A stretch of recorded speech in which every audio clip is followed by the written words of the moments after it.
जब कोई किसी के संबंध में मेरे से कहता है, मेरी आत्मा कांप जाती है, मेरी आत्मा कांप जाती।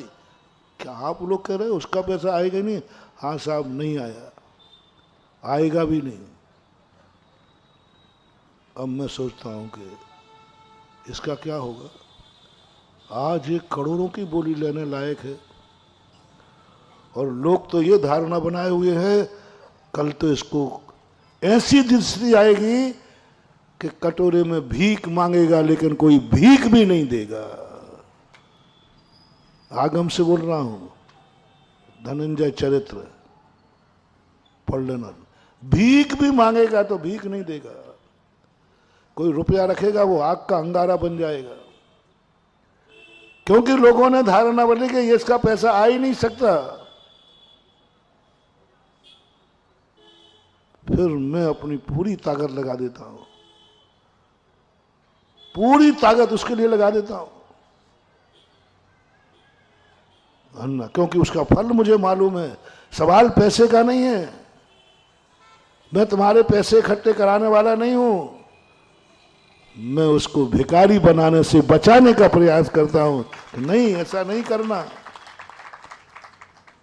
और जाओ, ये छवि कभी मत बनाना। पहली तो ये बनाना, कहीं कमेटी के बीच में सबसे बढ़िया दान है, कमेटी लिस्ट उठाए जब भी कि देखो किन किन का बाकी है। जब भी कमेटी की दृष्टि पड़े आपका दान जमा लिखना चाहिए, जाओ सिद्धि हो गई। अरे उसका तो जमा है, बस हो गया काम। कमेटी ने सोचा था उधार है और बही खाता देखा तो जमा था, ये सिद्धि हो गई।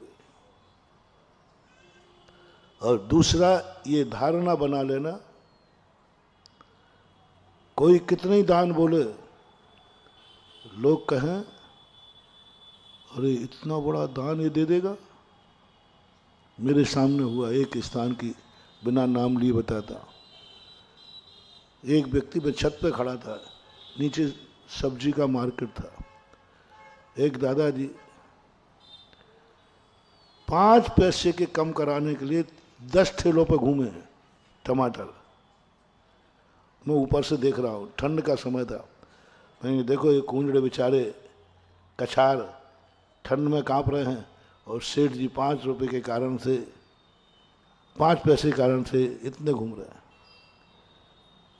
अब मैं कुछ बोलूँगा तो नहीं, देख रहा हूँ जैसे वो उसी दिन पंच कल्याणक की बोलियाँ लगना थी। बहुत पुरानी घटना है, अगर आए तो उसके पहले की घटना, 93 से पहले की। तो बस वहाँ 6 लाख रुपए की बोली टूटी सौ धर्मेंद्र की। उस समय 6 लाख मायने रखते थे बहुत में।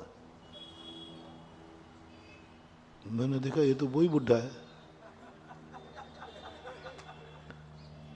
और मैंने कहा ये तो वही दादाजी है, ये पैसा देगा कि नहीं देगा। अब मैंने कमेटी से पूछा, मैंने कहा भैया ये इसका दिमाग तो ठीक है, कहीं गर्मी मरमी तो नहीं है।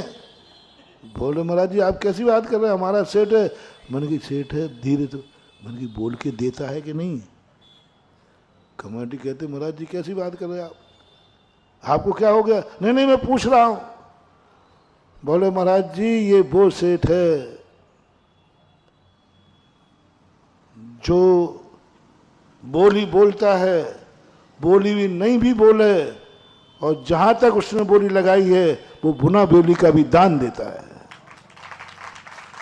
मान लो 6 लाख से ऊपर की बोली चली जाती और उसकी शक्ति कितनी की थी, 6 लाख की, तो भली 7 लाख वाले बोली ले जाए, लेकिन ये 6 लाख रुपया तो लाके देगा ही देगा, बिना बोली के देगा। उसका नियम था कि मेरे मुंह से जो निकल गया वो तो मैं दूंगा। तो मैंने कहा कि भैया अब मुझे थोड़ी सी शर्मी लगी कि मैं किस गलत।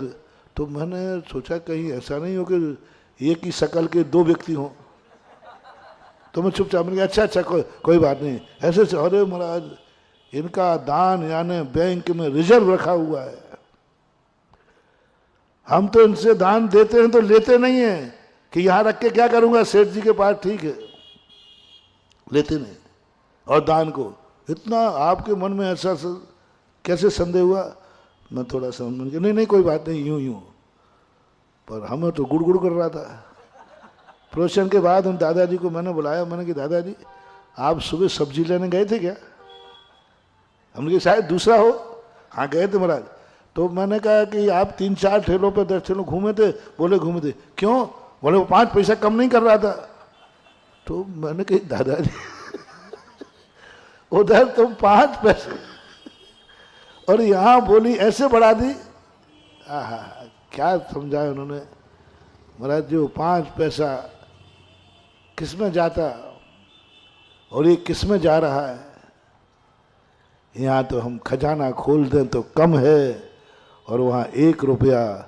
तब मैंने सोचा ओहो ये है जैनियों का स्वभाव। जब कर्म की और पाप की बात आए तो 5 रुपया बचाएगा, 5 पैसा बचाएगा, और धर्म की जब बात आए तो लाखों यूं बहा देगा जैसे पानी, कोई कीमत ही नहीं, कीमत ही नहीं। एक रेवासा है जिसका अभी वो गया ना, भव्योदय तीर्थ का, भक्तांबर का, उसकी कहानी मालूम कैसी है। एक सेठ जी थे, उन्होंने एक छोटा सा मंदिर था उनका, तो उन्होंने कहा कि हमें चैत्यालय को बड़ा बनाना है मंदिर। शिल्पी को बुलाया, उनके यहाँ घी का व्यापार था, घी का व्यापार था। तो वो क्या कर रहे थे, जिस समय शिल्पी पहुंचा घी में मक्खी मर गई तो झरिया, उन्होंने कहा उसके घी के पंखों का घी निकाल रहे थे वही। उसी समय शिल्पी पहुंच गया। वो कहते हैं कि ये मक्खी चूस क्या मंदिर बनाएगा, ये मक्खी चूस क्या मंदिर बनाएगा, ये तो मक्खी के पंखों में से घी निकाल रहा है। शिल्पी ने कहा इससे तो मजदूरी नहीं मिलेगी हमें। तो शिल्पी ने मन बना लेगा इसका मंदिर नहीं बनाऊंगा, लेकिन सेठ जी है क्या करे। अब जैसे हुआ, शिल्पी ने कहा सेठ जी बाद में पहले होगा, आप शगुन देख लीजिए, ये मंदिर में कम से कम 108 खम्भे लगेंगे और एक एक खम्भे की नींव में एक पीपा 16 किलो का शुद्ध घी डालना पड़ेगा नींव में, मिट्टी में। यदि हो तो मेरे से दिखाओ, नहीं तो मैं नहीं बना सकता, मेरा ये शगुन है। शिवजी पागल है, एक पीपा 2-2 पीपा लगा के गोदाम भरी रखिए। अरे एक एक की बात कर रहा तू, तो 2-2 पीपा डाल, क्या बात कर रहा है तू। अब मिस्त्री तो भाटा बुद्धि, कितनी अकल, बोले इधर तो मक्खी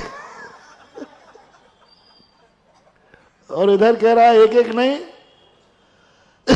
तो उसने सोचा ऐसे दोनों सेठ जी लगेंगे, बोले लगा खुदवा गड्ढे, गड्ढे खुदवाए, 2-2 पीपा रखवा दिए। देखो सेठ जी अब मिट्टी में जाए, अरे देर क्यों कर रहा, और कम पड़े तो और रखवा दूं। वो मिस्त्री गिर पड़ा चरणों में। सेठ जी आप झड़ियों की बुद्धि को कोई पार है क्या? यदि आप घी के 2-2 पीपे मिट्टी में डाल देते हैं तो ये मक्खी में से क्यों निकाल रहे थे? बोले बेटा हम लोग 2 रूप में रहते हैं, संसार के कार्यों के लिए बनिया हैं और धर्म के कार्य के लिए जैन हैं।